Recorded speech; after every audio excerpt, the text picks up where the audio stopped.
नमस्कार, स्वागत आहे तुमचं आपल्या चॅनलमध्ये AI सुपर प्रॉम्प्टर. आपण नेहमी वेगवेगळे विषय घेऊन येत असतो. तसाच आपला आजचाही विषय आहे. आज मंगळवारी करून घेणार आहोत आपण ओळख अशा एका भारताच्या ईशान्येकडील ठिकाणाची जिथं प्रत्येक वर्षी हजारो लोक भेट देतात. काही जण म्हणतात हे फोटोशॉप आहे, काही म्हणतात AI ने बनवलेला व्हिडिओ आहे, तर काही म्हणतात हे नक्कीच एखादं ऑप्टिकल इल्युजन असणार आहे. व्हिडिओ कंटिन्यू करायच्या आधी या व्हिडिओला तुम्ही लाईक करा, चॅनलला सबस्क्राईब करा आणि हा व्हिडिओ तुम्ही इतरांशी शेअर करा. या व्हिडिओच्या डिस्क्रिप्शन मध्ये डिस्क्लेमर दिलेला आहे. कल्पना करा तुम्ही सकाळी 6 वाजता एका छोट्याशा डोंगराळ गावामध्ये उभा आहात. रात्रीचं धुकं अजून पूर्ण झालेलं नाहीये. डोंगरामधून हलकासा सूर्यप्रकाश खाली उतरतोय. दूरवरून पक्ष्यांचे आवाज येत आहेत. हवेचा प्रत्येक श्वास इतका स्वच्छ की शहरामध्ये राहणाऱ्या माणसाला पहिल्यांदाच खरी हवा म्हणजे काय याची जाणीव होते. आणि मग तुम्ही नदीच्या दिशेनं चालायला लागता. सुरुवात करता 5 मिनिटं, 10 मिनिटं आणि अचानक समोरून एक दृश्य उभं राहतंय. इतकं सुंदर की काही क्षण तुम्ही मोबाईल काढायला सुद्धा विसरून जाता. आता समोर नदी आहे, पण ही काही साधी साधी अशी नदी नाहीये. इतकं पाणी स्वच्छ की नदीचा तळ दिसतोय. त्यावरील प्रत्येक दगड सुद्धा, लहान मासे, सगळ्या गोष्टी अत्यंत स्पष्ट दिसत आहेत. आणि त्यावर एक छोटी लाकडी अशी बोट. पण डोळ्यांना असं वाटतंय की ती बोट पाण्यावर नाही आहे, ती हवेमध्ये आहे. किती मजेशीर आहे सगळं हे. उमंगोट नदीचं पाणी इतकं पारदर्शक आहे की वरून पाहिलं की पाणी दिसतच नाही. दिसतोय तो फक्त नदीचा तळ, पण अर्थात स्वच्छ पाण्यामुळे. प्रत्येकाला एकच प्रश्न इथं पडतोय. आज जगातल्या बहुतेक नद्या प्रदूषणानं झुंज देत आहेत, पण उमंगोट ती अजूनही काचेसारखी स्वच्छ आहे. मेघालय म्हणजे काय, मेघांचं घर. भारतातल्या सर्वाधिक पाऊस पडणाऱ्या प्रदेशांपैकी एक. ढग, धबधबे, घनदाट जंगलं आणि प्रसिद्ध लिव्हिंग रूट ब्रिजेस. पण या सगळ्यामध्ये जर बघितलं तर एक छोटंसं गाव आहे ज्यानं संपूर्ण जगाचं लक्ष वेधून घेतलंय. ते गाव म्हणजे कुठलं आहे? दावकी. गावाचं नावच वेगळं आहे, दावकी. मेघालयची राजधानी शिलाँग इथून जवळपास 2.5 ते 3 तासांचा प्रवास आहे. वळणावळणाचे डोंगर रस्ते, रस्त्याच्या दोन्ही बाजूला हिरवागार असा निसर्ग. ढग इतके खाली येतात की काही वेळ गाडी त्यांच्यामध्येच अडकून बसते. आपण हरवूनच जातो गाडी कुठं आहे. दावकी हे फक्त पर्यटन स्थळ नाहीये, हे भारत आणि बांगलादेश यांच्यातल्या एक महत्वाचं असं सीमावर्ती असं गाव आहे. इथून दररोज व्यापारही होतो. एक बाजूला भारत आहे, दुसऱ्या बाजूला बांगलादेश आहे आणि मध्ये उमंगोट नदी आहे.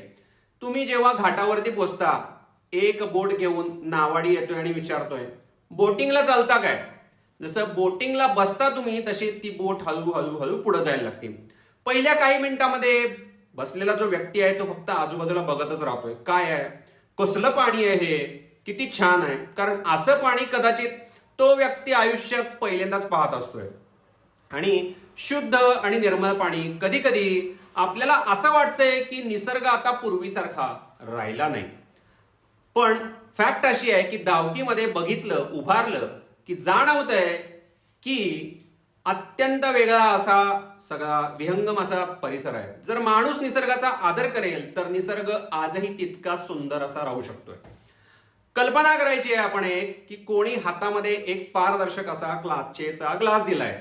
यातलं पाणी जे आहे ते स्पष्ट दिसतंय, अगदी ट्रान्सपरंट, एकदम व्यवस्थित. पण एखादी नदी जिचा तळ 10-15 फूट खाली असूनही अगदी स्पष्ट दिसतोय. जवळजवळ अशक्य वाटत असेल तुम्हाला. वाटतंय की नाही? हो की नाही, मला खरं सांगा. पण दावकीमध्ये हे रोज घडतंय. दावकी परिसरामध्ये राहणारी खासी म्हणजे जे तिथले स्थानिक रहिवासी आहेत ते शेकडो वर्षांपासून निसर्गाला कुटुंबाचा सदस्य असं मानतात आणि त्यांच्यासाठी ती नदी म्हणजे जीवन आहे. इथं वर्षभर मोठ्या प्रमाणावरती पाऊस पडतोय. हा पाऊस नदीला सतत ताजं पाणी देत असतोय आणि त्यामुळं पाणी हे कधी स्थिर राहतच नाही. पाणी कंटिन्युअस मूव्ह होत राहते, सतत वाहत राहते, सतत त्याला प्रवाह आहे. आणि त्याचबरोबर त्याच्या सगळ्यामुळे ते स्वच्छ पण राहते. उमंगोट नदीभोवती घनदाट जंगल आहेत. पावसाचं पाणी हळूहळू जे जमिनीमध्ये झिरपतंय ते पाणी नैसर्गिकरित्या ऑटोमॅटिकली फिल्टर होतंय आणि नंतर ते जे पाणी आहे ते नदीमध्ये जाऊन मिसळत आहे. म्हणजे निसर्गानं जणू एक वॉटर प्युरिफिकेशन सिस्टीम अशी तयार केलेली आहे. आता दावकीमध्ये जर बघितलं तर अनेक कुटुंबांचा उदरनिर्वाह या नदीवरती अवलंबून आहे. बोट चालवणारे नावाडी आज या पर्यटनामुळे आपलं जीवन बदलताना पाहत आहेत. नदी जर स्वच्छ राहिली तरच आपलं भविष्य सुरक्षित राहते. ब्रिटिश काळामध्ये तिथे एक सुंदर पूल बांधलाय. तो जो पूल आहे हा दावकीची अशी ओळख बनलाय. पुलावरनं जर खाली बघितलं ती बोट ज्या त्या छोट्या छोट्या बोटी आहेत त्या खेळण्यामधल्या बोटींसारख्या दिसतात. आता चला तर पाहूया आणखीन एक गोष्ट जिच्यासाठी जगभरातले लोक इथं खास करून भेट देतात. आता लिव्हिंग रूट ब्रिज, मगाशी मी तुम्हाला म्हणलं लिव्हिंग रूट ब्रिज यासाठी पण हे गाव फेमस आहे. हा जो पूल आहे हा झाडांनी बांधला गेलाय. इकडं विशेष प्रकारची रबर फिग ट्री वाढते. रबर ट्री, फिग ट्री या झाडांच्या मुळ्या अत्यंत मजबूत असतात, घट्ट असतात. शेकडो वर्षापूर्वी स्थानिक लोकांनी या मुळ्यांना बांबूच्या साह्यानं नदीच्या दुसऱ्या किनाऱ्याकडे वाढू दिले. वर्षानुवर्ष, दशकानुदशक त्या मुळ्या एकमेकांमध्ये गुंतल्या गेल्यात आणि हळूहळू जो काय तयार झालाय तो म्हणजे एक जिवंत असा तो पूल तयार झालाय. इकडेच म्हणजे हा जो पूल आहे ना तो फक्त तिकडच पाहायला मिळतो. आणि आणखीन एक पूल आहे जो तिथं अत्यंत वैशिष्ट्यपूर्ण आहे, तो म्हणजे double decker living root bridge. Double decker, हा जसे ट्रेन असते ना डबल डेकर किंवा गाड्या असतात तसं, अशा प्रकारचा अत्यंत जगातला असा दुर्मिळ पूल आहे. तो पाहण्यासाठी हजारो पर्यटक दरवर्षी येतात. माउलिंग मध्ये एक बांबू स्काय वॉक सुद्धा आहे. एकेकाळी चेरापुंजी हे जगातलं सर्वात जास्त पाऊस पडणार असं ठिकाण मानलं जायचं. पण त्यानंतर त्याच्याच जवळचं मौसिनराम हे विक्रमामध्ये पुढे गेलं. आजही दरवर्षी जगभरातले हवामान तज्ज्ञ या दोन गावांचा अभ्यास करतात. तुम्ही छत्री वापरता, रेनकोट वापरता, पण इकडचे लोक जे आहेत पारंपरिक पद्धतीनं जे बनवलेले नूप, त्याला नूप म्हणतात, KNUP नावाचं बांबू आणि पानापासून बनलेलं विशेष रेन शिल्ड वापरतात आणि डोक्यावर घालतात. त्यामुळे काय होतं, दोन्ही हात जे आहेत ते मोकळे राहतात. मुसळधार पावसामध्ये सुद्धा शेतीचं काम हे प्रॉपर सुरू राहत आहे. इकडंच भारतातलं सर्वात सुंदर असं लाईमस्टोन केव पैकी एक असं केव आहे. तिचं नाव आहे सिजू केव. लाखो वर्षामध्ये पाण्यानं चुनखडीचे जे दगड आहेत ते हळूहळू हळू झिजवत अद्भुत असा आकार तयार होतोय आणि तो इथं तयार झालाय. आणखीन एक भारतातला सर्वात निळा धबधबा कोणता असं कोणी जर विचारलं तर अनेक जण क्रांगसुरीचं नाव घेतात. धबधब्याखाली नॅचरल पूल आहे. पाणी अगेन इथं इतकं स्वच्छ आहे की इथं पण तळ दिसतोय. आता इथं या पाण्यामध्ये लाईफ जॅकेट घालून पोहण्याची परवानगी सुद्धा आहे. आता बऱ्याचशा गोष्टी आपण इथं पाहिल्या. चला तर आज आपण अनेक असे अनुभव जे आहेत ते अनुभवले. दावकी, उमंगोट नदी. पण खरं सांगू, कोणताही व्हिडिओ, कोणताही कॅमेरा, कोणताही 4K शूट खरं सौंदर्य दाखवू शकत नाही, व्यक्त करू शकणार नाही.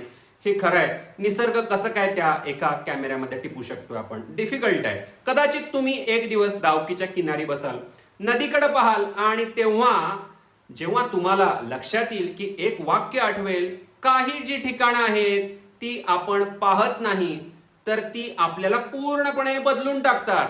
प्रवास म्हणजे एका ठिकाणाहून दुसऱ्या ठिकाणी जाणं नव्हे, तर प्रवास म्हणजे एका विचारामधनं दुसऱ्या विचाराकडे जाणं आहे.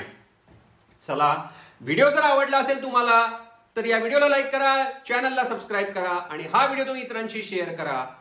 पुन्हा भेटूया आपण अशाच व्हिडिओमध्ये पुढच्या मंगळवारी एका नवीन अशा सफारीसह. धन्यवाद.